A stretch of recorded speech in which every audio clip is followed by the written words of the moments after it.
At exactly 3:03 a.m., my phone turned on by itself. No notification sound, no vibration, just one message glowing on the screen. Do not look outside your window. Unlike every human who's told not to do something, I looked. In the darkness, beyond the trees, 2 red lights flickered. Then the siren started. It started as a stupid challenge. Me, Ali, and Hamza decided to spend the night near the old forest outside our village. People said strange things happened there. Missing, hikers, emergency sirens in the middle of the night, voices calling your name from the trees. We didn't believe any of it. At midnight, we set up our tent near the forest edge. The air was cold. Crickets chirped. Everything felt normal until 1:17 a.m. Hamza's phone buzzed. Unknown number. The profile picture made my stomach drop. That distorted, wide-eyed face known across the internet as Momo. The message read, 3 of you now, 2 by morning. Hamza laughed nervously. Just a prank. We tried to ignore it. At 2:41 a.m. Ollie received an audio file. No text. Just sound. He pressed play. Silence at first. Then a distant police siren. Then my father's voice. Son, come back. My blood ran cold. My father was at home, asleep at exactly 3:03 a.m. The forest went completely quiet. No insects, no wind. And then we saw it. At first it looked like a tall, crooked tree moving between the shadows. But trees don't walk. Its body was impossibly thin and towering above the treetops. Where its head should have been, there were 2 massive loudspeakers. It was Sirenhead. From its speakers came shifting sounds, ambulance sirens, emergency, alerts, children crying, then our own voices. Private conversations we had earlier that night. It had been listening.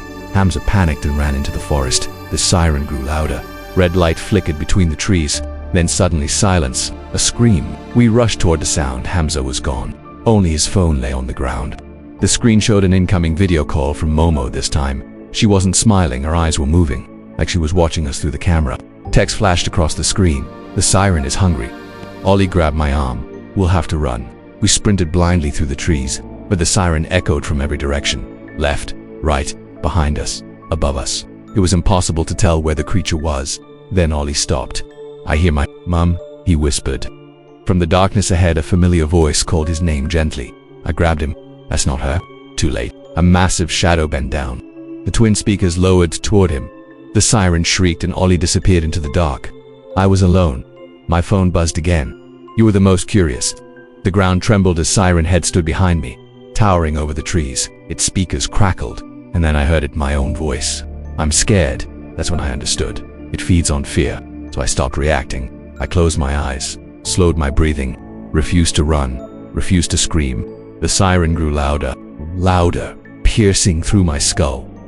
Then slowly, it faded. When I opened my eyes, the forest was silent again. Morning sunlight broke through the trees. I was lying near the forest edge. Rescue teams searched for days, never found Hamza, they never found Ollie, but the story doesn't end there. Every night at 3:03 a.m. my phone lights up. Unknown number, 1 message, next time soon.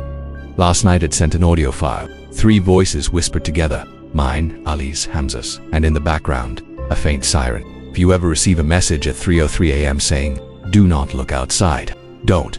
And if you hear a siren in the middle of the night, make sure it's coming from the road.